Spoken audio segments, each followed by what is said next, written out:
প্রিয় দর্শক বন্ধুরা, উঠে আসছে সংগঠক শিক্ষক বা অর্গানাইজার টিচার রিলেটেড অত্যন্ত গুরুত্বপূর্ণ কিছু খবর আপডেট, যেখানে বছর শেষে সর্বোচ্চ ন্যায়ালয় সুপ্রিম কোর্টের বিগ নিউজ আপডেট উঠে আসছে। কেসের ম্যাটার প্রসঙ্গে ভীষণ জরুরি সংবাদ থাকছে, সবটাই কিন্তু আলোচনা করছি। তাই গুরুত্বপূর্ণ ভিডিওটিকে সম্পূর্ণ শেষ পর্যন্ত শুনে নিয়ে বোঝবার চেষ্টা করবেন। ভিডিওটিকে শেষ পর্যন্ত ওয়াচ করবেন, কোনোভাবেই স্কিপ করবেন না। চ্যানেলটিকে সাবস্ক্রাইব করে সঙ্গে থাকবেন। চলুন আমরা মূল টপিকে ফোকাস করি। বন্ধুরা, আমরা চলে এসেছি একেবারে সর্বোচ্চ ন্যায়ালয় সুপ্রিম কোর্টের গুরুত্বপূর্ণ অফিসিয়াল সাইটে, এবং সেখান থেকে সুপ্রিম কোর্টের গুরুত্বপূর্ণ কেসের যে স্ট্যাটাস সেটি কিন্তু লক্ষ্য করতে পাচ্ছি। সেক্ষেত্রে কেসের যে স্ট্যাটাস সেটি এখনও পর্যন্ত পেন্ডিং অবস্থায় রয়েছে। বছর শেষে আজকের দিনে দাঁড়িয়েও কিন্তু সেই স্ট্যাটাস পেন্ডিং দেখাচ্ছে। তবে West Bengal rural and urban primary organiser teachers association এই গুরুত্বপূর্ণ মামলার ক্ষেত্রে কেসের স্ট্যাটাস প্রসঙ্গে আর্লিয়ার কোর্ট ডিটেলস থেকে উঠে আসছে জরুরি তথ্যাদি।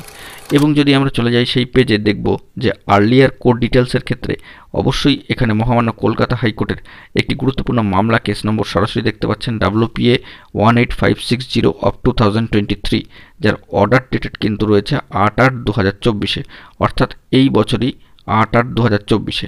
সিএনআর নাম্বারটাও আপনারা দেখতে পাচ্ছেন 111। এই মামলার সাথে কিন্তু এইটা যে আর্লিয়ার কোর্ট ডিটেলস, তো সেটাও কিন্তু এখানে রয়েছে সংযুক্ত হয়ে, এবং এই যে WPA 18560 অফ 2023 এই মামলার সাথে যার অর্ডার ডেট হচ্ছে 8/8/2024, এর সাথে কিন্তু আরও একটি অর্থাৎ ক্যান 1/2023ও কিন্তু সংযুক্ত হয়ে রয়েছে, বা সেটিও কিন্তু আর্লিয়ার কোর্ট ডিটেলসের মধ্যেই রয়েছে। তো এই আপডেটটাই উঠে আসছে। তো এখন দেখার বিষয় যে এই মামলার ক্ষেত্রে কত দ্রুত স্ট্যাটাসে পরিবর্তন আসে, এবং পেন্ডিং অবস্থা থেকে সেটি নির্দিষ্ট একটা স্ট্যাটাস এসে পৌঁছায় ডেট তারিখ সহ। তো সেই দিক থেকে আমাদেরকে স্ট্যাটাসের পরিবর্তন কতটা আসছে না আসছে সেই দিকে কিন্তু ফোকাস রাখতে হবে। আমরা কিন্তু অফিসিয়াল সাইটে সেই দিকেই খোঁজখবর রাখবার জন্য চেষ্টা করছি। বছর শেষে এইটুকুই খবর উঠে আসলো। আশা করছি নতুন বছরে পদার্পণ করলে, অর্থাৎ জানুয়ারি মাস পড়লেই কিছু না কিছু চেঞ্জেস বা স্ট্যাটাসে পরিবর্তন আসবে। সেই দিকে আমরা ফোকাস রাখছি। জরুরি তথ্য পেলে সবটাই এভাবে প্রোভাইড করবো। এখন এটুকুই। সকলে ভালো থাকবেন, চ্যানেলটিকে সাবস্ক্রাইব করে নিয়ে সঙ্গে থাকবেন। ধন্যবাদ।